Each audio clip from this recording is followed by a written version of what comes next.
Monsieur le Président. Excellencies, dear colleagues, it is an honor to return to the Human Rights Council to present my annual report covering 2024.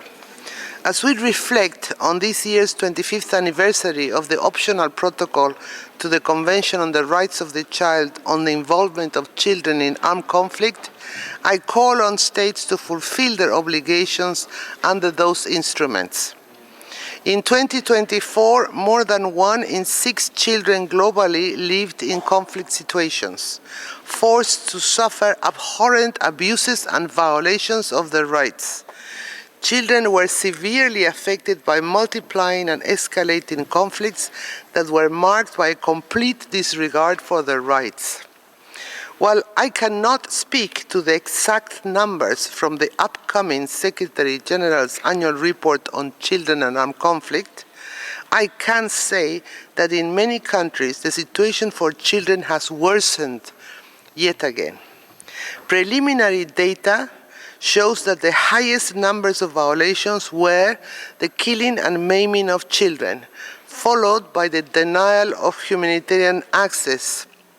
For sexual violence against children and attacks on schools and hospitals, we are going to see an increase. While cases of recruitment and use remained high last year, they are expected to have decreased. I am deeply concerned about the surge over the last years in incidents of denial of humanitarian access to children.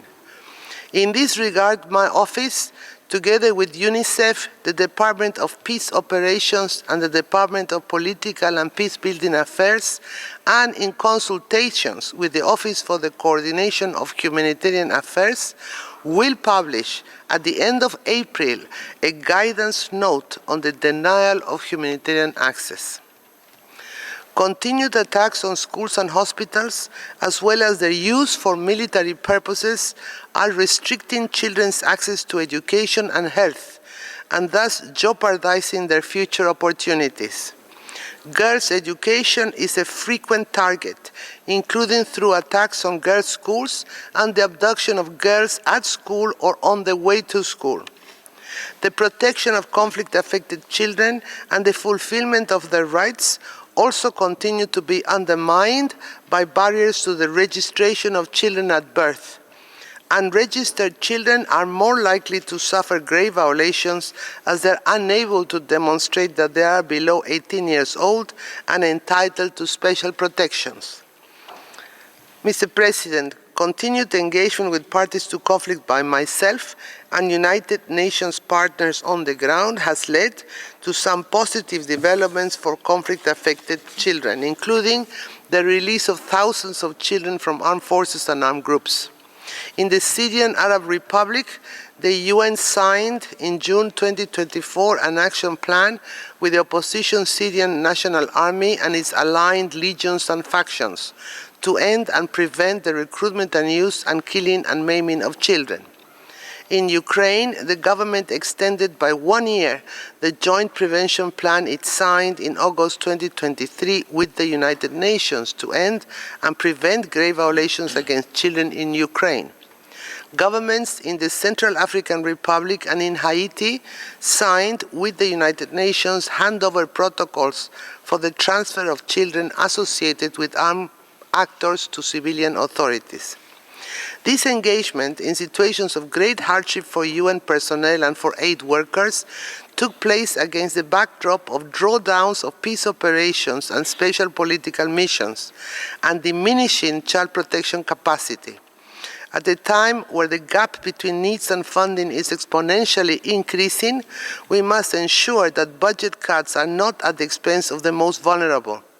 Failure to invest in children, and especially those in conflict situations, comes at the risk of further fueling instability, undermining social cohesion, and prolonging conflict, thus impacting regional and international stability.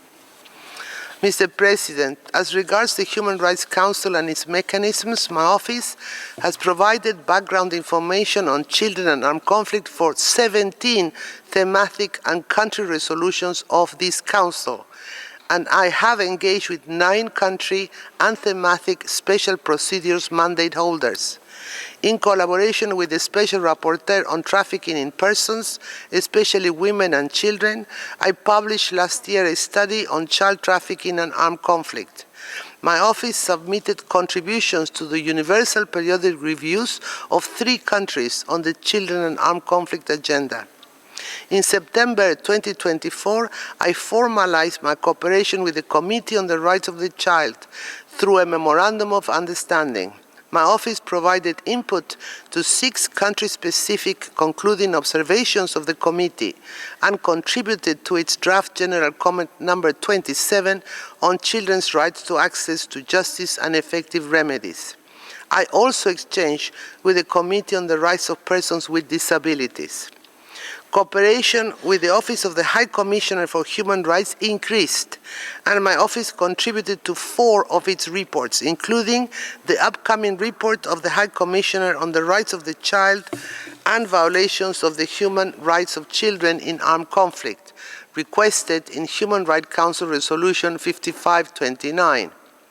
Furthermore, I maintained close engagement with regional organizations. I addressed the League of Arab States Committee on Combating Violence Against Children. In collaboration with the Special Envoy of the African Union on Youth, I launched a social media campaign aimed at raising awareness among conflict-affected children and young people in Africa about potential risks pertaining to the 6 grave violations. Through my Europe Liaison Office, I provided expertise for the revision of the EU's guidelines on children and armed conflict. And in November 2024, I was the first special representative for children and armed conflict to brief the OSCE Permanent Council in Vienna.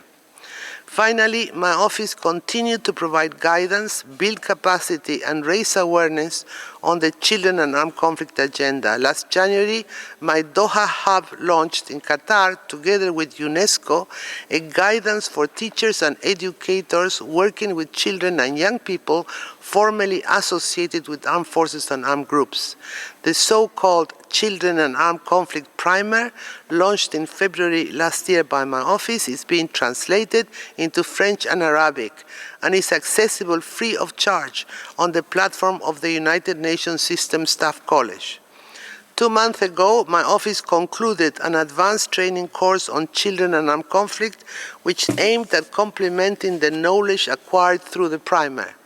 And just yesterday, my office launched here in Geneva a new advocacy campaign entitled Prove It Matters.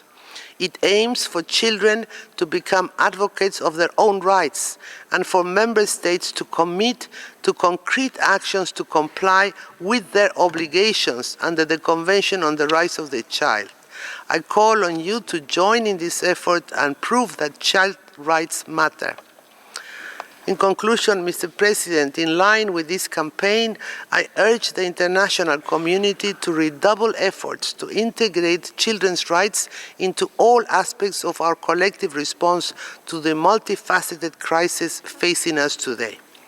As a global community, we have a shared responsibility and interest to forge a world in which every child is nurtured by love, shielded from harm, and allowed to grow in peace. Thank you.